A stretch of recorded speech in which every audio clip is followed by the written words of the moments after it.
नया दिन, सुबह का ये समय खास है। पाएंगे हर लक्ष्य यदि साहस अपने साथ है। कितनी भी हो चुनौतियां जीवन में, कोई बात नहीं, पार करेंगे उन्हें, क्योंकि मन में दृढ़ विश्वास है। सुप्रभातम, स्वागत है आपका इस विशेष कार्यक्रम में। मैं हूं किरण भारद्वाज।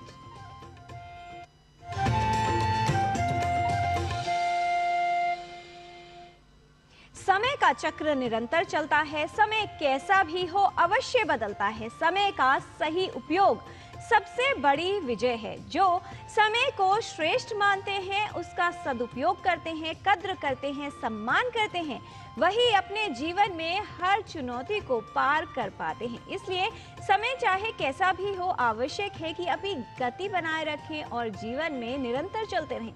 आइए जान लेते हैं क्या है आज की तिथि, वार और नक्षत्र, और इसके लिए देख लेते हैं आज का पंचांग।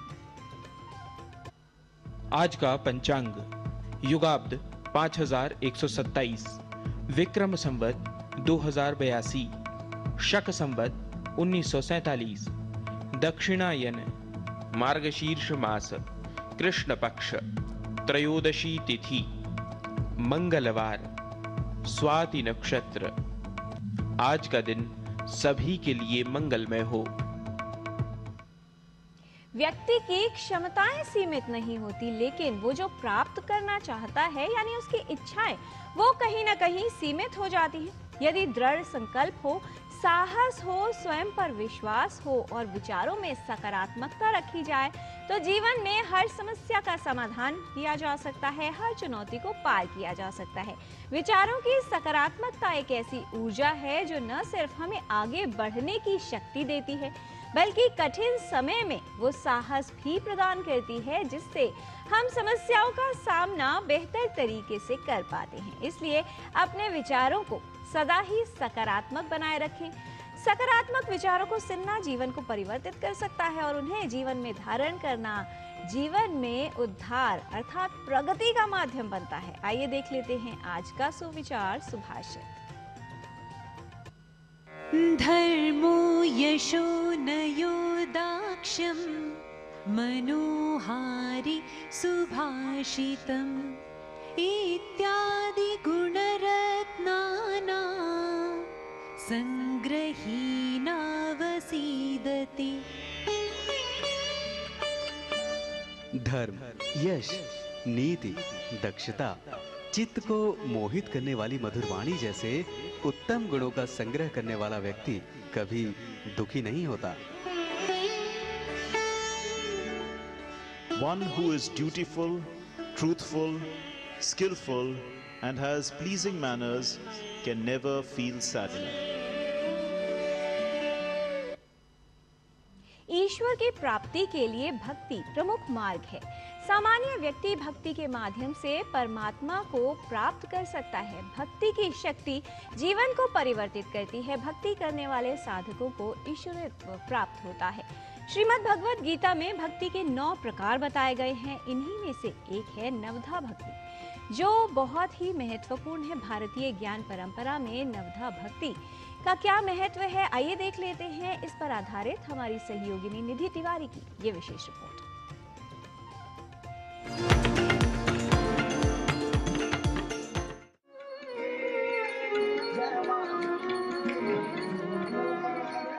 भक्ति भारतीय धर्म में उस परम शक्ति या किसी देवता के प्रति प्रेम, श्रद्धा और समर्पण की एक ऐसी महत्वपूर्ण अवधारणा है जो भक्त और भगवान के मध्य एक पवित्र संबंध स्थापित करती है। कहा भी गया है कि सा परानुक्तिरीश्वरे, अर्थात ईश्वर में परम अनुराग ही यानी परम प्रेम ही भक्ति है। यह ईश्वर प्राप्ति का अथवा आत्मोद्धार का एक ऐसा साधन है जो सुगम्य है और जिस पर सभी मनुष्य का अधिकार है।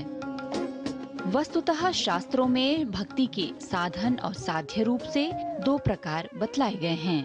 साधन रूपी भक्ति के अंतर्गत ही नवधा भक्ति यानी 9 प्रकार के भक्ति के भाव परिलक्षित हैं। गोस्वामी तुलसीदास जी ने रामचरितमानस में भक्ति के 9 प्रकारों को बताया है। इसके अलावा श्रीमद् भागवत में भी भक्ति के इन प्रकारों को बहुत ही सरलता से बताया गया है। श्रवणं कीर्तनं विष्णोः स्मरणं पादसेवनम् अर्चनं वंदनम दास्यम सख्यमात्मनिवेदनम। नवधा भक्ति में श्रवण, कीर्तन, स्मरण, पाद सेवन, अर्चन, वंदन, दास्य, सख्य और आत्मनिवेदन भक्ति शामिल हैं। 9 प्रकार की भक्तियों में ईश्वर के चरित्र, उनकी लीला, कथा, शक्ति, स्तोत्र इत्यादि को श्रद्धा सहित प्रतिदिन सुनना और प्रभु में ही लीन रहना श्रवण भक्ति कहलाता है। वहीं शुद्ध मन से भगवान का प्रतिदिन स्मरण करना, उनकी कृपा के लिए उन्हें धन्यवाद करते रहना और मन ही मन उनके नाम का जप करते रहना स्मरण भक्ति कहलाता है। मन, वचन और कर्म द्वारा पवित्र सामग्री से ईश्वर की पूजा करना अर्चन कहलाता है। भगवान की मूर्ति में प्राण प्रतिष्ठा कर प्रतिदिन विधि विधान से पूजन के बाद उन्हें प्रणाम करना वंदन कहलाता है। ईश्वर को स्वामी मानकर स्वयं को उनका दास समझकर परम श्रद्धा के साथ प्रतिदिन भगवान की सेवा एक सेवक की तरह करना दास्य भक्ति कहलाता है। वहीं ईश्वर को ही अपना परम मित्र समझकर अपना सर्वस्व उन्हें समर्पित कर देना और सच्चे भाव से अपने पाप पुण्य का निवेदन करना ही सख्य भक्ति है। इसके अलावा अपने आप को भगवान के चरणों में सदा के लिए समर्पित कर देना और अपने भीतर अहम का भाव न रखना ही भक्ति की आत्मनिवेदन अवस्था है और यही भक्ति की सबसे उत्तम अवस्था मानी गई है। इस तरह नवधा भक्ति साधक को ईश्वर की ओर उन्मुख करती है। यह भक्त और भगवान के बीच प्रेम पूर्ण संबंध के स्थापना का मार्ग है। नवधा भक्ति को अपनाने वाला साधक अवश्य ही मोक्ष को प्राप्त करता है। नवधा भक्ति हमें यह सिखाती है कि ईश्वर को पाने के लिए सरलता, प्रेम और समर्पण ही पर्याप्त हैं। निधि तिवारी, डीडी न्यूज।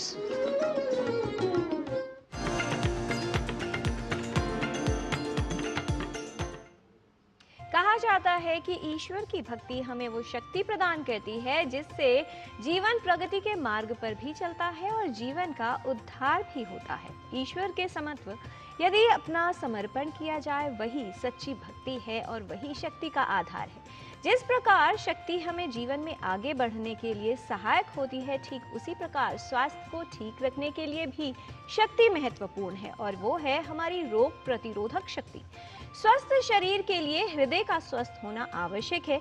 सर्दियों में हृदय के लिए कई तरह के खतरे बढ़ जाते हैं और हृदय रोग की संभावना भी बढ़ जाती है।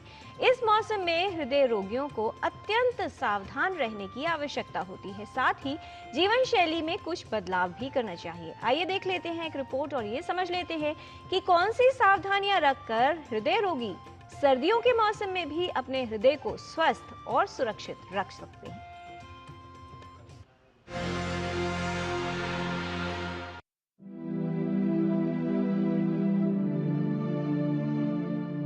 सर्दियों का मौसम हृदय रोगियों की मुश्किलें बढ़ा सकता है क्योंकि इस मौसम में ठंड का विपरीत प्रभाव पड़ता है हृदय के स्वास्थ्य पर। रक्तचाप में असंतुलन और हृदयाघात का खतरा बढ़ जाता है। इसलिए सर्दियों में हृदय को लेकर विशेष सावधानी रखना आवश्यक है। जैसे जैसे तापमान कम होने लगता है और सर्दी बढ़ती है, हृदय संबंधित समस्याओं की संभावना भी बढ़ जाती है। सर्दियों के मौसम में हृदय आघात का खतरा अधिक होता है। धमनियां सिकुड़ जाती है जिससे शरीर की गर्मी बाहर न जाए। रक्तचाप बढ़ जाता है, हृदय गति बढ़ सकती है और खून का थक्का जमने की संभावना भी अधिक हो जाती है। सर्दियों में जो बॉडी पे इफेक्ट होती है या उसकी जो कहिए फिजियोलॉजी पे जो इफेक्ट होती है कि जब आपकी जो ब्लड वेसल्स है वो सिकुड़ जाती है, उसको कहते हैं वैसोकंस्ट्रिक्शन। बॉडी से आपके हीट को लॉस को रोकने के लिए आपको वेसल्स को कंस्ट्रिक्ट होना पड़ता है। उसकी वजह से आपके बॉडी में जो रेजिस्टेंस है वो ज़्यादा होता है, जिससे कि हार्ट को या हृदय को जो ब्लड पंप करना पड़ता है वो अगेंस्ट प्रेशर करना पड़ता है। खास करके सर्दियों में ब्लड प्रेशर की दवाइयों की डोज बढ़ानी पड़ती है। खास करके एड्रेनलिन, नॉर एड्रेनलिन का लेवल बढ़ जाता है, स्टेरॉइड्स लेवल बढ़े रहते हैं।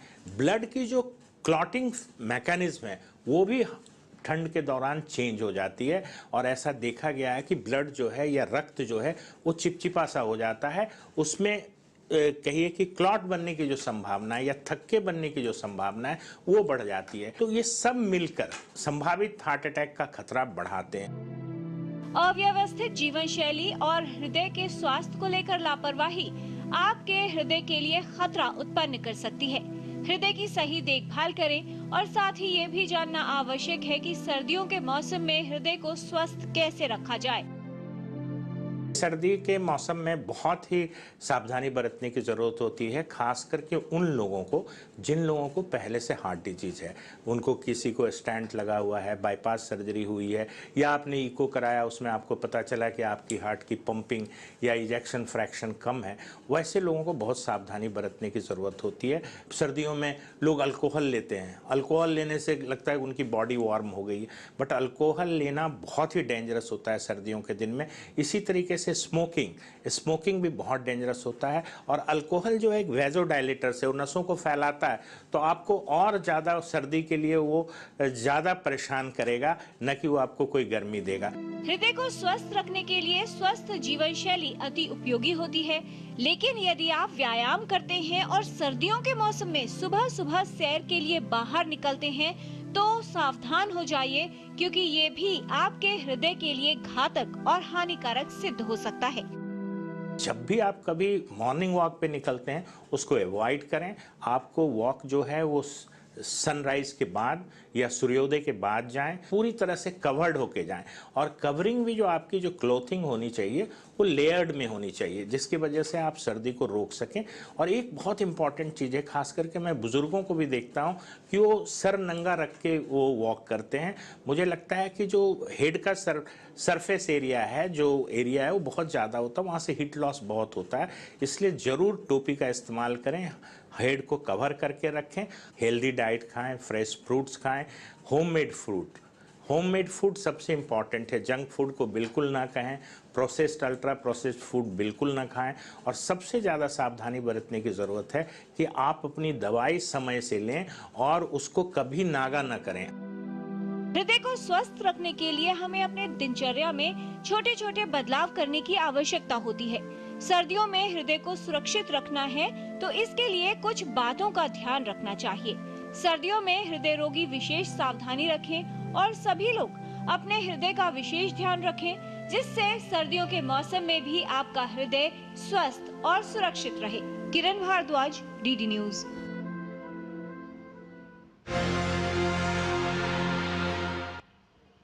सर्दियों में कई तरह के व्यंजन हमारे सामने होते हैं, ऐसे में अधिक तैलीय भोजन नहीं खाना है, प्रतिदिन व्यायाम करना है, सैर के लिए सुबह नहीं जाना है। यदि आप हृदय रोगी हैं या उच्च रक्तचाप से प्रभावित हैं तो अपनी दवाइयां नियमित समय से लेनी है। छोटी छोटी बातें हैं लेकिन आपके हृदय और स्वास्थ्य को सुरक्षित रखने के लिए बड़ी भूमिका निभाती हैं। इसके लिए अपने सेहत का यदि ध्यान रखना है तो इन बातों को महत्वपूर्ण समझें और इनका पालन करें। अपनी रोग प्रतिरोधक क्षमता को मजबूत बनाना आवश्यक है, क्योंकि वो भी सर्दियों के मौसम में कई तरह की बीमारियों और संक्रमण से बचाव करने में उपयोगी होता है। योग द्वारा संपूर्ण स्वास्थ्य प्राप्त किया जा सकता है। इसके लिए आवश्यकता होती है नियमित रूप से योगिक क्रियाओं को अपनाने की। शरीर पूर्ण रूप से स्वस्थ हो, इसके लिए रोग प्रतिरोधक क्षमता महत्वपूर्ण योगदान देती है। यानी यदि आपकी रोग प्रतिरोधक क्षमता मजबूत है तो आप स्वस्थ रहेंगे, संक्रमण का खतरा कम होगा, बीमार कम पड़ेंगे। आइए देख लेते हैं ये योग अभ्यास का हमारा ये प्रभाव और जान लेते हैं कि आज योग गुरु आचार्य प्रतिष्ठा क्या आसन, कौन सी योगिक क्रियाएं बता रही हैं अपनी इम्यूनिटी यानी रोग प्रतिरोधक क्षमता को बेहतर करने के लिए, उसे मजबूत बनाने के लिए। नमस्ते, मैं हूं आचार्य प्रतिष्ठा। बाहरी जगत में जो भी परिवर्तन आए उसका इफेक्ट हमारे इनर वर्ल्ड पर यानी भीतरी जगत पर कैसे पड़ता है, ये इस चीज पर निर्भर करता है कि आपकी रोग प्रतिरोधक क्षमता कैसी है, यानी आपकी इम्यूनिटी कैसी है। अगर आपकी इम्यूनिटी अच्छी है तो बाहरी जगत में कुछ भी हो वो भीतर के जगत को इफेक्ट नहीं करेगा। पर अमूमन ऐसा होता नहीं है। गलत जीवन शैली से, गलत खान पान से हम अपनी इम्यूनिटी को वीक कर लेते हैं, अपनी रोग प्रतिरोधक शक्ति को कमजोर कर लेते हैं, जिसके कारण जैसे ही मौसम बदला, जैसे ही जगह बदली, जैसे ही भोजन बदला, जैसे ही जल बदला, हमारे भीतर रोग उत्पन्न होने शुरू हो जाते हैं। कोई ना कोई वायरस हो जाता है, कोई ना कोई इन्फेक्शन हो जाता है, खांसी हो जाती है, जुकाम हो जाता है, बुखार हो जाता है। पर आपको चिंता करने की जरूरत नहीं है, क्योंकि परमात्मा ने आपको एक ऐसी चीज दी है जो हर रोग का समाधान है, और वो है आपकी प्राण शक्ति, यानी आप कैसे सांस लेते हैं उस पर निर्भर करता है कि हम कितने स्ट्रॉन्ग बनते हैं।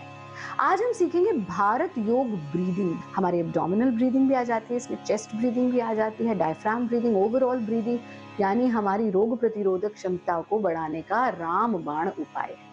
और आपको सरलता, कमर दर्द है, घुटने में दर्द है, कोई भी समस्या, हर व्यक्ति इसको कर सकता है, इतनी सुगम और इतनी सरल है। तो भारत योग ब्रीदिंग के लिए हम इस प्रकार से अपने कमर के बल लेट जाते हैं। जब आप कमर के बल लेटेंगे, लेकिन ये करना बिस्तर पे लेट करके नहीं है, आपको इसी प्रकार से जमीन पर मैट बिछा करके ही लेटना होगा। अब एक हाथ को अपने बाईं हथेली को पेट पर रखिए, दाएं को सीने पर रखिए, इस स्थिति में लेटना। अब 5 बार हम एब्डोमिनल ब्रीदिंग करते हैं, यानी जब आप सांस भीतर लें, व्हेन यू इनहेल, तो आपका पेट फूल जाए, जब आप सांस छोड़ें तो पेट कॉन्ट्रैक्ट हो जाए। एक बार देखिए कैसे।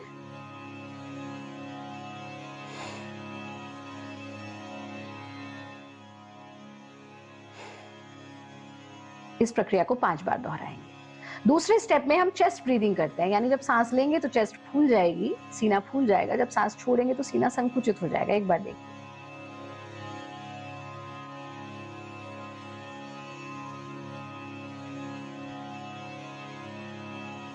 इस प्रक्रिया को भी 5 बार दोहराएंगे। तीसरे स्टेप में पहले हम जब सांस भरेंगे तो पेट फूलेगा, फिर सीना फूलेगा, फिर पेट संकुचित होगा, सीना संकुचित होगा, जब सांस छोड़ेंगे। देखिए एक बार।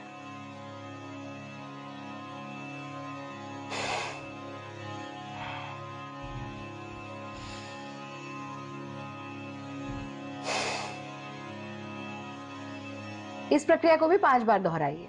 हाथों को वापस ले आइए, शरीर को बिल्कुल ढीला छोड़ दीजिए। जब ये पूरी प्रक्रिया यानी भारत योग ब्रीदिंग कंप्लीट हो जाए तो आप वापस कैसे आएंगे? सीधे नहीं बैठना है, वरना कमर में दर्द हो सकता है। आप इस प्रकार से करवट लेंगे और करवट लेने के बाद अपने आसन में बैठेंगे। तो ये तो हुई भारत योग ब्रीदिंग की बात। इसके अलावा आपको 2 बहुत महत्वपूर्ण काम करने हैं अपनी इम्यूनिटी को स्ट्रॉन्ग करने के लिए। सबसे पहला काम 20 मिनट सनलाइट जरूर लीजिए, और दूसरा काम भरपूर मात्रा में जल का सेवन कीजिए। आप हमारा कार्यक्रम देखते रहें, जो अभ्यास बताए गए उनको प्रैक्टिस करते रहें, और जो चीजें बताई गई उनका पालन करें। आप सब स्वस्थ रहें। नमस्कार। जीवन में नियम, अनुशासन और अभ्यास अर्थात निरंतर किसी चीज के लिए परिश्रम करते रहना बहुत ही आवश्यक है, चाहे जीवन की समस्याओं को दूर करना हो या फिर अपनी सेहत को बेहतर बनाने की बात। मेहनत अर्थात परिश्रम करने से ही मिलेगा फल, आज नहीं तो मिलेगा कल। रखकर साहस मन में निकल और बढ़ते चल, पार करो अपने साहस के बल पर चुनौतियों के हर दलदल। यहाँ पर लेते हैं एक अल्प विराम। आप देखते रहिए डीडी न्यूज।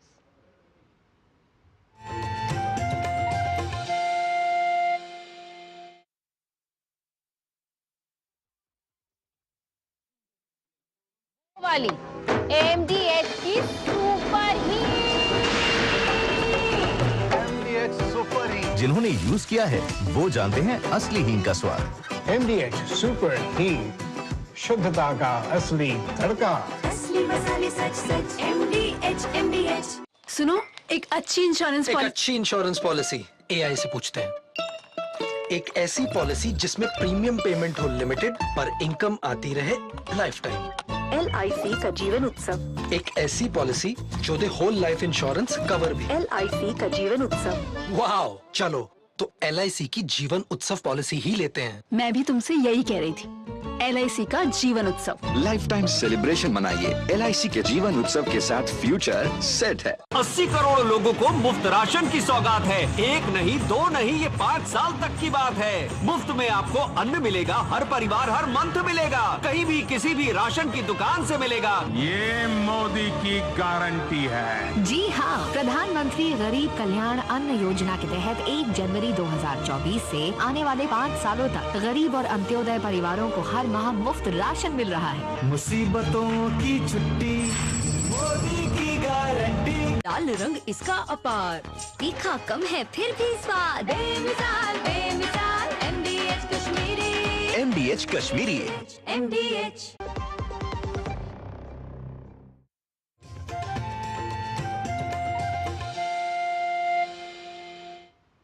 ब्रेक के बाद आपका स्वागत है। संघर्ष ही वो प्रयास है जो हमें आगे बढ़ने के लिए ऊर्जा प्रदान करता है और नई ऊंचाइयों तक पहुंचाने में सहयोग देता है। स्वयं के लक्ष्य के प्रति आत्मनिष्ठा का भाव और साथ ही धैर्य रखना न सिर्फ समस्याओं को दूर करने की शक्ति है बल्कि प्रगति के मार्ग पर चलते रहने की प्रेरणा भी है। यह है जीवन का ज्ञान। और अब बात संस्कृत के ज्ञान की।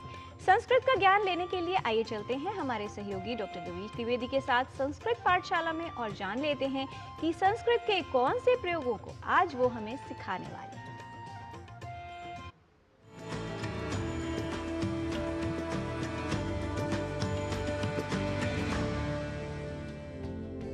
नमो नमः मित्राणि, भवतां सर्वेषाम् अपि संस्कृत पाठशालायां स्वागतम्।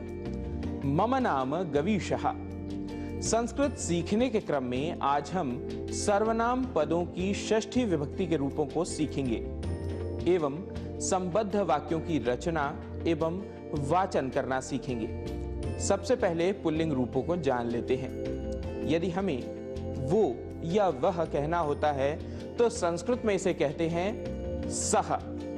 यदि हमें ये या यह कहना होता है तो संस्कृत में कहते हैं एषः। कौन, इस पद को संस्कृत में कहना हो तो कहते हैं कः। ध्यान रखिए यह सभी प्रयोग पुल्लिंग के हैं। अब वह के स्थान पर यदि कहना हो उसका तो संस्कृत में पद बनेगा तस्य। तस्य। यदि कहना हो इसका तो पद बनेगा एतस्य। एतस्य। और यदि यह पूछना हो किसका तो कहेंगे कस्य। कस्य। अर्थात सह का षष्ठी रूप बनेगा तस्य, एषः का एतस्य और कः का षष्ठी रूप बनेगा कस्य।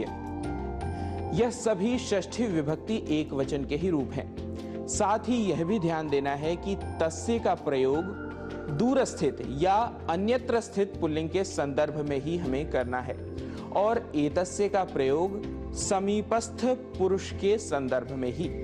एक बात और ध्यान देना है कि पुल्लिंग एवं नपुंसकलिंग पदों में षष्ठी रूप समान ही होते हैं। वस्तुतः पुल्लिंग एवं नपुंसकलिंग शब्दों में प्रथमा विभक्ति अर्थात नॉमिनेटिव और द्वितीय विभक्ति अर्थात एक्यूजेटिव केस को छोड़कर अन्य सभी विभक्तियां समान होती हैं। मित्रों, आइए प्रयोग सीखते हुए सर्वनाम पदों की षष्ठी एक वचन के रूपों का अभ्यास करते हैं। वाक्य है वह कृष्ण है तो इसे संस्कृत में कहेंगे सह कृष्णः।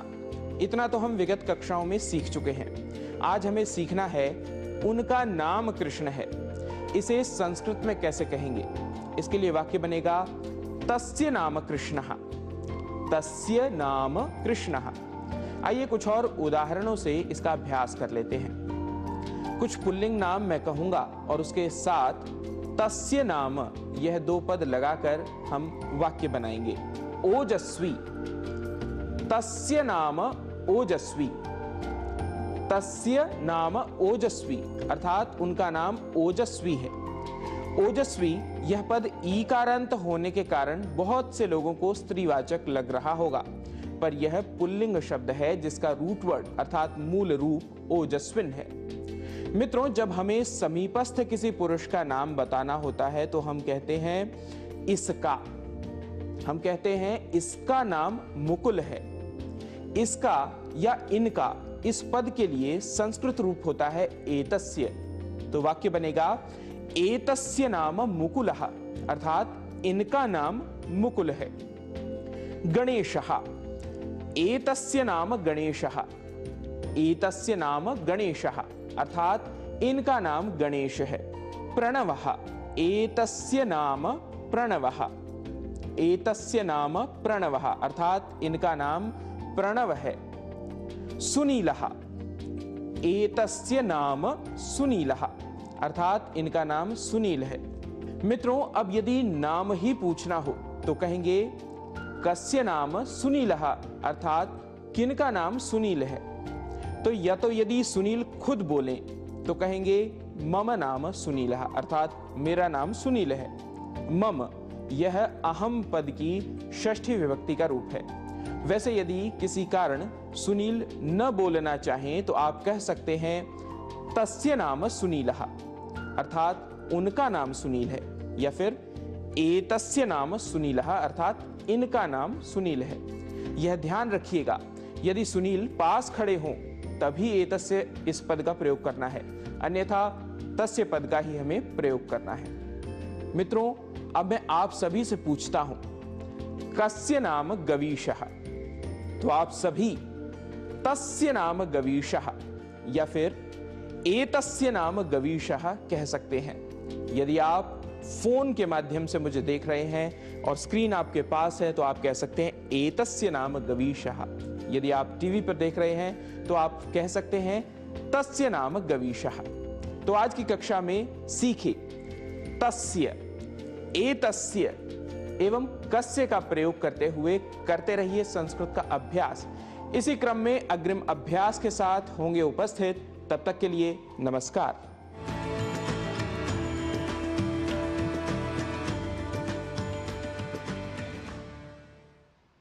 यूं ही नाव को समंदर का किनारा नहीं मिलता, तूफान से टकराना पड़ता है। सफलता जीवन में मिलती है अवश्य, पर उसके लिए चुनौतियों के पार जाना पड़ता है। जो लोग जीवन में चुनौतियों को पार करते हैं उन्हीं का जीवन दूसरों के लिए प्रेरणा स्रोत बनता है। आइए आपको मिलवाते हैं एक ऐसे व्यक्ति से जिनका साहस युवाओं के लिए एक उदाहरण है।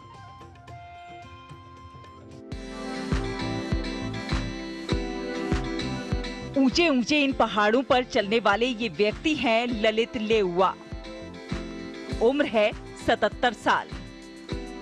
जिस उम्र में लोग आराम करने की सोचते हैं, उस उम्र में ललित भाई के मन में एक बिल्कुल अलग ख्याल आया। डायबिटीज, ब्लड प्रेशर और दिल की बीमारियों के बावजूद उनके दिल में एक सपना धड़कता रहा, और वो था एवरेस्ट बेस कैंप ट्रैक का। एवरेस्ट बेस कैंप નું ટ્રેકિંગ सच में एवरेस्ट बेस कैंप की ट्रैकिंग के बारे में मैंने कभी सोचा नहीं था, क्योंकि इसके पहले मैंने कोई भी छोटे मोटे ट्रैक नहीं किए थे। मेरा बेटा डॉक्टर हेमंत और बहू डॉक्टर सुरभि पेशे से दोनों ही डॉक्टर हैं। उन्होंने मुझे प्रोत्साहन दिया कि पापा अगर आप थोड़ा और एक्सरसाइज करेंगे तो आप बिल्कुल यह कर सकते हैं। Then I also took it as a challenge. Yes, I will do it. जब 5364 मीटर की ऊंचाई पर एवरेस्ट बेस कैंप आया तो ललित भाई वहां शांत खड़े रहे। लोग जोश में नाच रहे थे, लेकिन ललित भाई वो तो बस खड़े होकर निहार रहे थे। बर्फ से ढकी चोटियां, साथियों के मुस्कुराते चेहरे और अपना आत्मविश्वास। श्री ललित चंद्र लेउआ 78 वर्ष के एक व्यक्ति, दिखने में दुबले पतले लेकिन फिर भी स्वस्थ और फिट, और उम्र के इस पड़ाव पर थोड़ा बहुत ब्लड प्रेशर, थोड़ी सी डायबिटीज और हृदय की नसों में कुछ ब्लॉकेज होना स्वाभाविक है। ऐसे में एक डॉक्टर के रूप में चिंता होना भी स्वाभाविक है। लेकिन पिछले 3 महीनों से उन्होंने रोज ट्रेडमिल पर चलना शुरू किया, रोज सीढ़ियाँ चढ़ना। ये सारी तैयारियाँ उन्होंने बहुत ही अच्छी तरह से की थी। ललित भाई के बेटे डॉक्टर हेमंत लेउआ सालों से लोगों को पर्वतों पर ले जाते आए हैं। हजारों लोगों को ट्रैक करवाया है। उनके लिए दुर्गम रास्ते, ठंडी हवाएं, ऊंचाई की चढ़ाई, सब कुछ जाना पहचाना है। लेकिन ये यात्रा उनके लिए सबसे अलग थी, क्योंकि इस बार उनके पापा उनके साथ थे। पर्वतों पर फिजिकल फिटनेस के बजाय मेंटल फिटनेस और टफनेस थोड़ा ज्यादा जरूरी होता है। हमारे अनुभव से हमने यह देखा कि जितनी उम्र ज्यादा होती है और शारीरिक क्षमता कम होती है, पर मेंटल फिटनेस ज्यादा होने पर वह ज्यादा अच्छे तरीकों से परफॉर्म कर पाते हैं। कहते हैं कि ललित भाई के दिल में एक बात उतर गई कि इतनी ऊंचाई पर बेस कैंप पर कितनी सफाई थी। उनका मानना है कि देश के तीर्थ स्थलों पर भी इसी प्रकार से सफाई रहनी चाहिए, और इसीलिए वो देशवासियों से स्वच्छता की अपील करते हैं। वो अपील करते हैं कि हमारे पवित्र स्थलों को भी स्वच्छ रखें। तीर्थ स्थलों को स्वच्छ रखना हम सबकी जिम्मेदारी है। इस उम्र में बेस कैंप ट्रैक करके वो अपने जैसे बुजुर्गों को एक संदेश तो दे ही रहे हैं कि उम्र कभी रुकावट नहीं बनती। अगर मन में जुनून और हिम्मत हो तो जिंदगी में बहुत कुछ किया जा सकता है। साथ ही साथ वो संदेश आम लोगों को भी दे रहे हैं कि स्वच्छता अपने जीवन में अपनाएं, क्योंकि स्वच्छता एक सकारात्मक ऊर्जा का संचार करती है। गुजरात के अहमदाबाद से कुणाल चौहान के साथ श्वेता यादव की रिपोर्ट, डीडी न्यूज। चुनौतियों से डरना नहीं, अब हमें टकराना होगा। यदि पाना है अपने सपनों को तो अपनी क्षमताओं से भी आगे जाना होगा।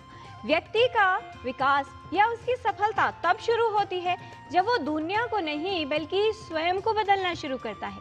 चुनौतियों से कभी डरना नहीं, जीने से पहले कभी मरना नहीं। इस जहां में खींचेंगे कुछ लोग पांव भी तुम्हारे, लेकिन जो कदम आगे बढ़ाए हैं उन्हें कभी पीछे करना नहीं। जीवन में सकारात्मक रहिए और निरंतर प्रयत्न करते रहिए। आज के कार्यक्रम में इतना ही। हमारी पूरी टीम को दीजिए अनुमति। नमस्कार।